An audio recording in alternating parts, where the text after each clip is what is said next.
What's up guys, and welcome back to part 18 of this Mercedes Mobility Minibus campervan conversion. So in the last episode, episode 17, you should hopefully have seen me installing all of the overhead cabinets, the overhead storage cabinets in the living area, as well as all of the PVC cladding, and that's the cladding with the chrome strips and with the LED lights that are fitted inside as well. Now towards the end of the episode I was hoping to try and get the bedroom done as well. I managed to get both of the cabinets done, but I ran out of daylight and time to be able to do the cladding on the ceiling as well. So that's going to be the first job for today. I'm going to be cladding all of this bedroom ceiling up. I'm going to have to be cutting a couple of cuts out in the PVC cladding for the whirly vents that sit on top of the roof.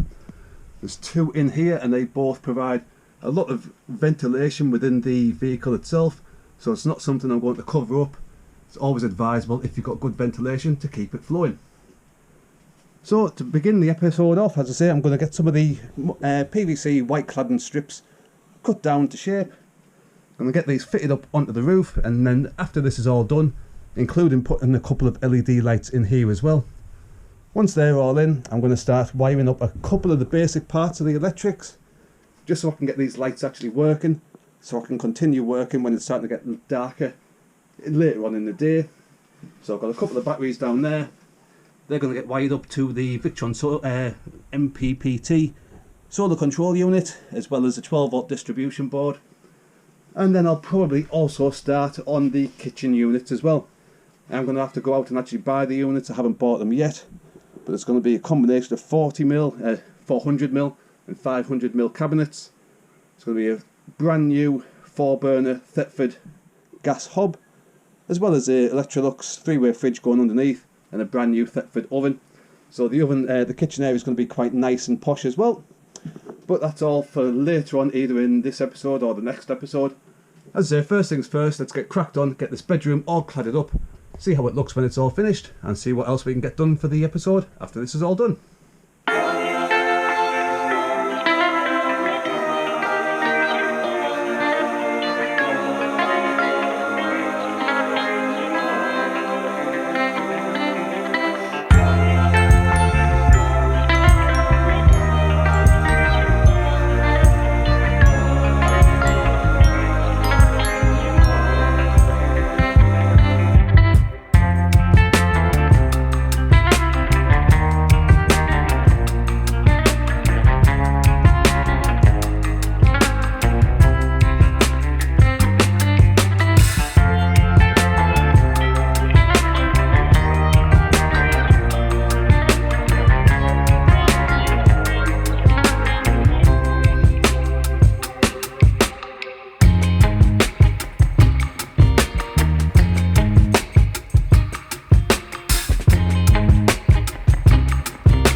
Right guys, so that is the PVC cladding in the bedroom all up. The only things I've got to fit now are the whirly vent covers of both of those holes. Other than that, that's all the PVC cladding in the bedroom and also now in the living area fully complete. As you can see, I've fitted a couple of LED lights as well, and they will be fitted into a dimmer switch that's going to be situated round about here. In the meantime, I'm now going to start on the electrics. I've got to do a few basic bits and bobs like boxing in the main batteries, getting the fuse box connected, things like that. And then I can finally get some working lights in here. Battery wise, I've bought two of the Leoc 160 amp hour batteries. These are true deep cycle AGM batteries as well, with the screw cap tops. And with two of these together, that's going to be 320 amp hours of charging power. And when these are connected up to the 540 watts of solar panels on the roof, in theory there should be pretty much no shortage of power when the vehicle's fully complete. So just for some safety measures, I'm going to actually box these in with some CLS timbers. Just a little frame going all the way around, and I'll probably put a bit of a hook going over the top of them as well. Then once they're in, I can get the solar cables connected up. As you can see, I've got the cables here already, and I've got the controller in the house. So first things first, we'll get the batteries boxed in, get the 12 volt fuse box connected up, and see what else we can get done from there.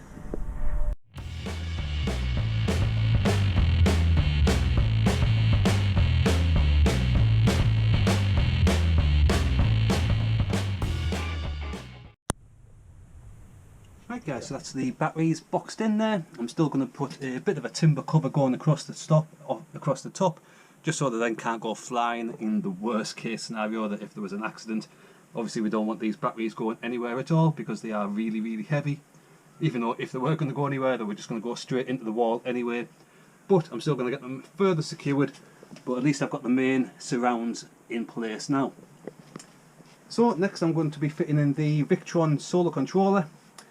I'll put links to this and everything else I'm putting in this build in the description beneath the video below. So if you're looking for the Victron solar controllers or AGM batteries, anything that I've been fitting in this conversion, there'll generally be links below the video going across to eBay where I've bought it. Now this is a 50 amp solar controller, so that's going to be more than enough for the two panels that are on the top. Now I do need to get a connector to connect both the panels into one cable. That's one thing I forgot to order, but in the meantime I can still connect one panel into the controller just to get some charge going into these batteries, because they have been sat here for probably about the last 2 months or so. So it's good to get some charge going into them while I'm waiting for the connector to connect both of the panels into one set of cables. So I'm going to be securing the Victron MPPT solar controller around about here. There'll then be cables going off into the batteries, with obviously the solar panel cables getting connected into the controller as well. So we'll get this mounted on, we'll get some cables connected, and soon hopefully we'll have some solar charging going into the batteries.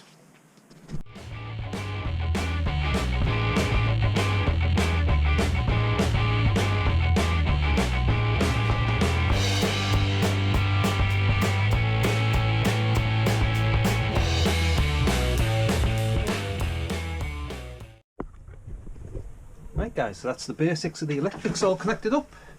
I've got both the Victron Smart Solar Controller, I've got the 12 volt distribution box, and I've also got the Victron inverter and battery charger. That's not mounted in place yet, but I've got the cables going across for the inverter and they're all connected up on the batteries. Now I do only have one solar panel connected at the moment, but because it is the smart Bluetooth controller, I can actually load the app up on my phone, and as you can see it connects up onto the controller, and I am only an hour away from sunset, so I'm not expecting a great deal of wattage at the moment, but as you can see it is providing charge going through, and this Bluetooth MPPT solar controller does give battery state, battery health, things like that as well. So as you can see it's putting a little bit of charge in. Not a lot, but I'd expect it tomorrow to pick up a lot more, because as I say, it's 4 o'clock now, we're only an hour away from sunset, so I'm not expecting a lot of charge today, especially with it just being on the one panel at the moment. But come tomorrow, when we get a fresh full day, hopefully this will get into the 100 watts, if not more. So I'll also show this again tomorrow when there's a lot more sunshine about, just to see what we're getting out of it. But it's not a bad setup so far. Few more bits and bobs to do. I've got a few more connections to put onto the 12 volt distribution for the lights, the toilet, water pump, things like that. So plenty more electrics still to come, but it's a good start and I'm quite happy and pleased with how that's turned out. So that'll do it for today. I've got the PVC cladding up in the bedroom area, and I made a good start on the electrics as well. So I'll pick this back up again tomorrow. Hopefully we'll have a little bit more charge to show as well as getting some more electrics connected up. So I'll pick it back up tomorrow. Right guys, so it's the following day. I've just been out to the shops, and as you can see I've bought some kitchen units. So today I'm going to start assembling the kitchen units that are going to be running along this side of the conversion. I might still have to nip out and buy one more, because I'm not quite sure how many I can squeeze in with the double seat that's also going to be sitting there as well. but I'm going to try and fill pretty much the entire space with kitchen units, because there's going to be an under-counter sink. I've got a Thetford oven as well as a 3-way fridge, all to be fitted into the units themselves as well as a 4-gas Thetford burner hob as well. So it's going to be quite a nice kitchen when it's all done. So as I say, first things first, I'm going to have to get all of these base units out of the boxes, get them all assembled, get them lined up on the wall where they're roughly going to be going. Then I can find out what remaining size I'm going to have left. I'll be able to then nip out, get that last one, get the worktop and get that done as well. I doubt I'll get the worktop and the appliances fitted today. That's probably going to be a job for next week. I say today I'm just going to get these base units assembled, pretty much lined up roughly where they're going to be going, and then if there's any more time I might start doing a little bit more with the electronics, do a bit more wiring, things like that as well. So first things first, I'll get some safety gear out and we'll start unboxing all of these base units, get them assembled, lined up, and see what else we've got time for the rest of the day.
Right guys, so there's the kitchen cabinets all fully built.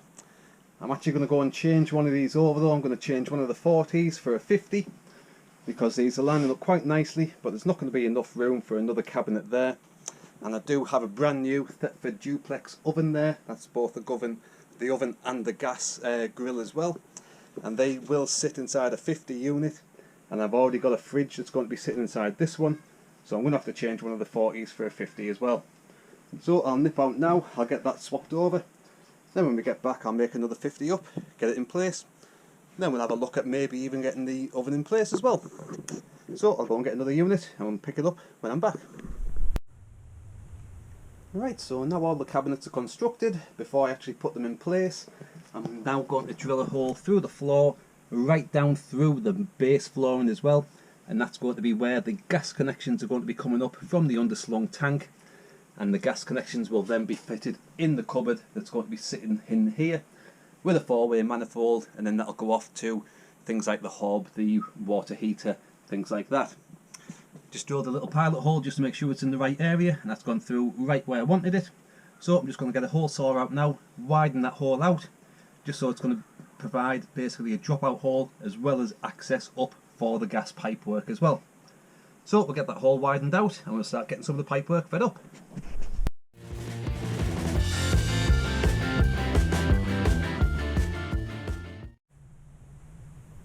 Right, so I've cracked on doing a few more bits off camera. I've drilled that dropout hole all the way through, and as you can see I've got the gas pipe coming up for the water heater. I've got the pipe coming up from the underslung tank as well, and I've also started routing some of the 12 volt and 240 volt cables up that are ran underneath the bus as well. Things for like the 12 volt toilet, the water heater, the 240 volt and the 12 volt, they're all ran under the chassis, because obviously the water heater's over in that corner and the toilet's going to be in that corner. when it gets fitted. So as I say, just for neatness more than anything else, all the cables are ran under the chassis, coming back up that hole, poking through the wall. Then I'm going to start connecting some of the 12 volts up onto the 12 volt fuse box as well. So it's coming along quite nicely. As I say, this is just seems to be a bit of a day of just doing little bits and bobs more than anything else. I'm not going to be getting a big job crossed off today. As I say, yesterday was good enough with the cladding and making a start on the electronics. And as I say, today I've got the cabinets built and I'm cracking on with the electronics as well.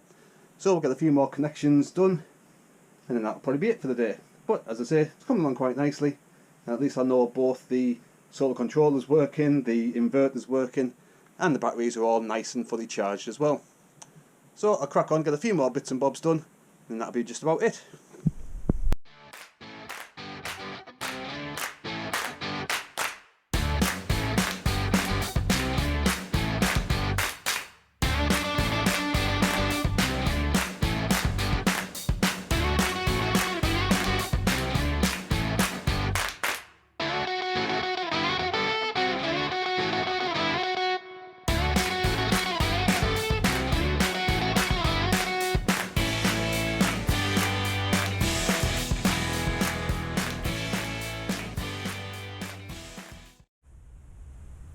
Right, so while I've been wiring in the 12 volt for the electrics, for the lights, the toilet, the water heater, things like that, I noticed I was getting a red light on the light line, and none of the fuses should be lighting up until there's demand for power, and there was no demand for power on the lights at the moment.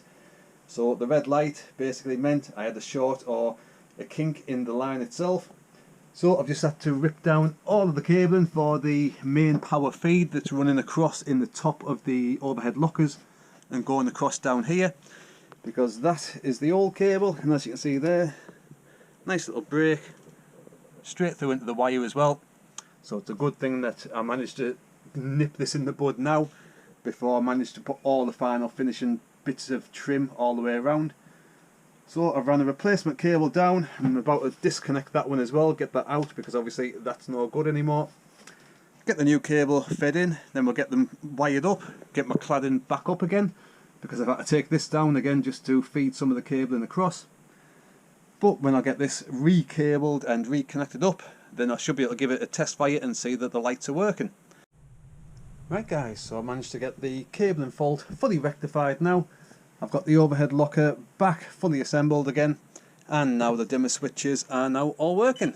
So as you can see, the lights are all working, fully adjustable, dim it right down, and full brightness as well. Now I've still got the dimmer for the bathroom and the bedroom as well, but I know that the cabling itself is okay. So next episode I should be able to crack on, get a bit more of the electrics done, maybe get the dimmer in place for the bedroom, for the bathroom as well. But at least that's a worry fully resolved now anyway, so I know that that's all sorted. So that's been a relatively productive weekend. As I say, I've got all the cladding done in the bedroom, started on all the electrics, got the solar controller wired up, the 12 volt fuse board all in as well. I've got the gas pipe for the water heater up and the gas hose that's going to go to the regulator from the underslung tank. And I've got the kitchen cabinets all built, ready to go as well. So I'll pop back next week. As I say, there's going to be a bit more electronics coming next week, maybe a bit more kitchen creation as well. We'll see. Still plenty more jobs to come as well. So hopefully you found this video useful. If you did, consider giving it a good old thumbs up, especially if you made it all the way through to the end of the video as well. If you haven't subscribed, consider hitting the subscribe button below. It's free to do. You can always unsubscribe in the future as well. So hopefully I'll see you on next week's episode of this Mercedes minibus campervan conversion, and hopefully you found this episode entertaining and useful. Thanks for watching. Cheers.